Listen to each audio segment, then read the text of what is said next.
Traffic leaves me soar so high. What is it like living as a black family here in Canada? That's such a loaded question, guys, but this is a question that I've been getting a lot of over the past couple months. I decided that I'm going to tackle it in this video right here, right? As I drive to drop my kid off at daycare today, I think that this would be a good opportunity to talk to you guys about this very touchy topic.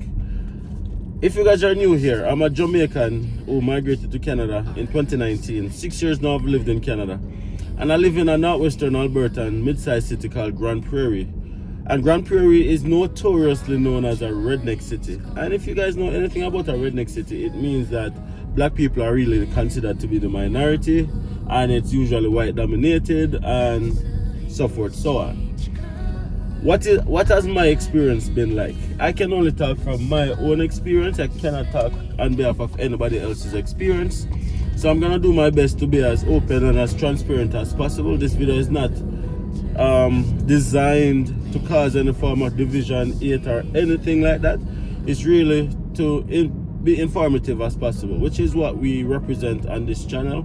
We try to be as open and transparent as possible. So if you guys are watching this video and your intention or motivation is to kind of like twist this video to be some kind of hate video, this is the wrong place for you guys. Okay, with that being said, now let's get into the video. In 2019, and let me say, when I moved here, I experienced a whole lot of culture shock.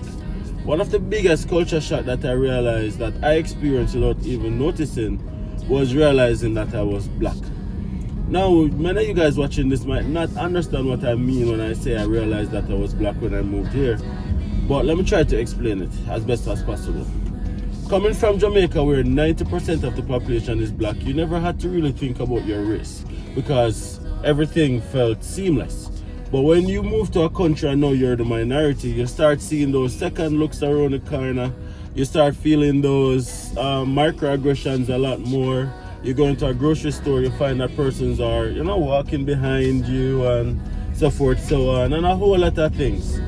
So that was a big culture shock for me when I just moved here, and I started to realize that, okay then, in some instances I am treated different, sometimes a little, sometimes a lot, than somebody else of a different persuasion.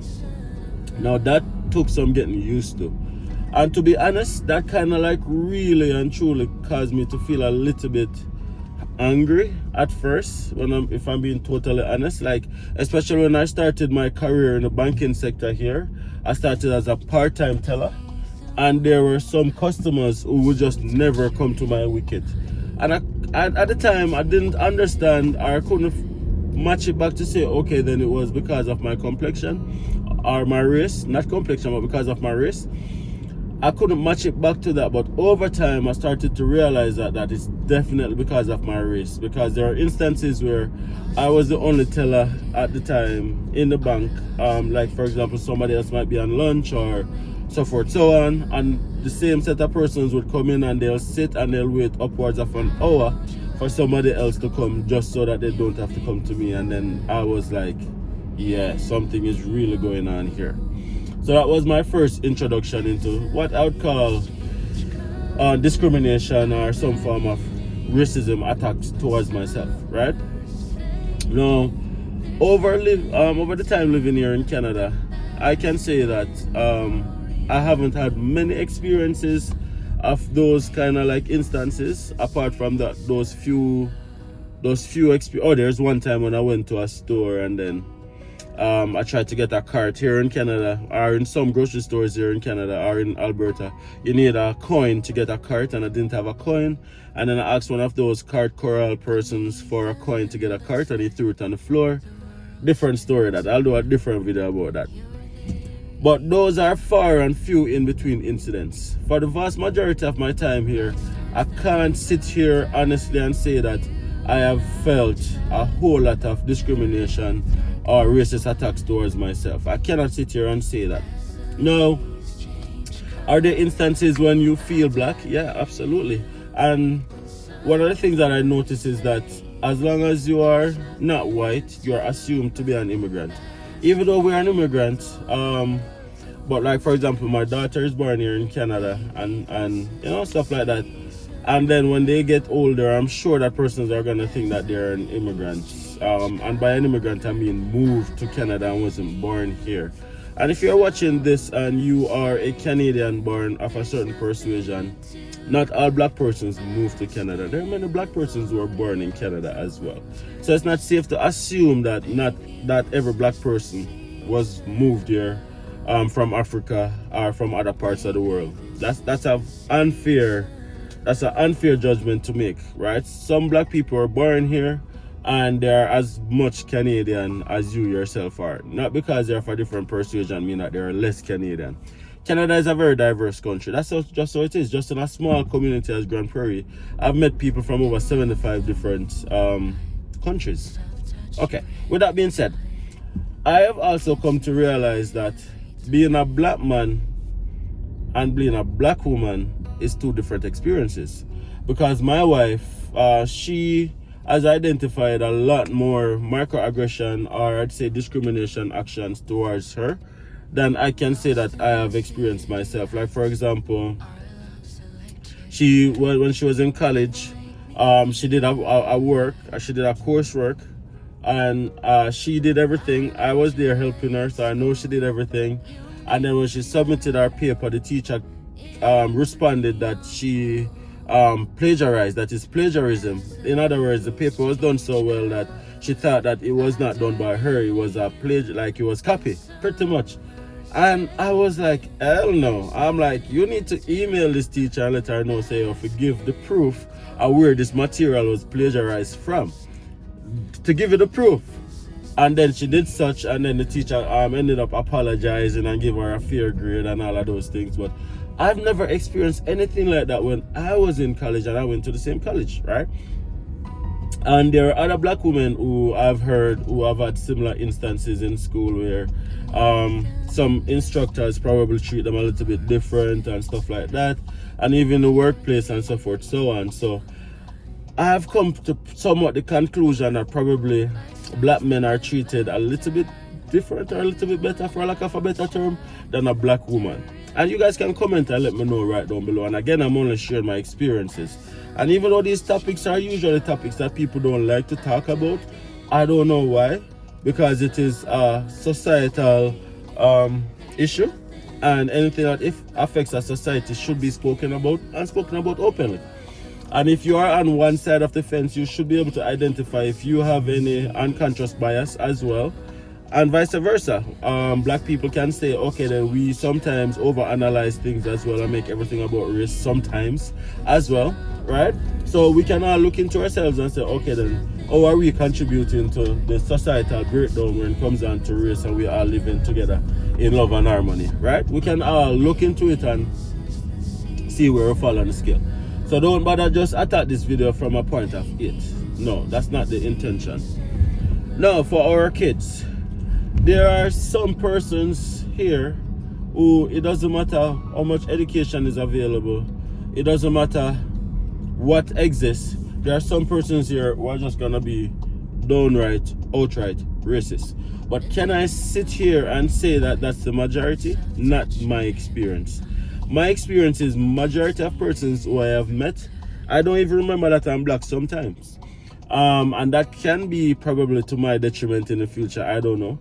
But the vast majority of people on the surface appear to be very friendly, appear to be very kind, appear to be very inviting and welcoming. And then there's the minority of persons who are hateful and so forth, so on. And that transcends every industry. So every industry you're gonna have persons who are just, lack of a better term, illiterate, right? So if you are in Canada and you are black, especially if you're living in a redneck city, my advice to you is to know who you are. Be confident in yourself. Be bold in yourself. And that usually bring you a far way. Don't feel inferior, right? Don't feel inferior because of your race. Be confident in who you are and be open to express who you are and teach people about your culture while also learning about other culture, because yeah, that's a different topic as well. Some of we come and we don't want to learn nothing. We just want to stay in our box and so forth, so on. So be open to learning about other cultures as much as you are open to sharing your culture. Share your culture so people can understand and know you a lot better as an individual, not as a race, not as a group from a certain country, but as an individual. So be confident in who you are, be confident in yourself, empower your kids, teach them about who they are, teach them about Black history. Don't be shy to teach your kids that they are Black. It's okay, they are Black. Don't be afraid to teach them that, okay, then you have many different races and that's just the way the world is. Empower them, let them know that, okay, then when they go to school, this might happen, that might happen, but this is how you deal with it in that situation. Empower your kids. Empower your kids, right? Empower your kids, and don't just rely on the school system to teach your kids or to give your kids knowledge that's gonna set them up for life. Because to be honest, not many other races have to teach their kids about what it is like to be Black and what to expect when you're Black and so forth, so on. So if you're a Black family here in Canada, you have to make that your mandate to have those conversations with your kids as young as they are, to say that, okay, then if somebody does this or if somebody does that, that's unacceptable. If somebody does this and does that, that's what it means, and don't feel bad. It's not about you. They don't know who you are. Don't let that affect your self-esteem, especially when they start to go to like high school and stuff like that. Listen, it's a hard road. It's a long journey. And a lot of persons end up leaving Canada because it's such a long journey and such a long road when it comes down to like edifying our kids and growing them in an environment that they can embrace who they are and don't let them feel inferior and develop self-esteem issues and all of that. But I'm telling you that it's possible. It is possible.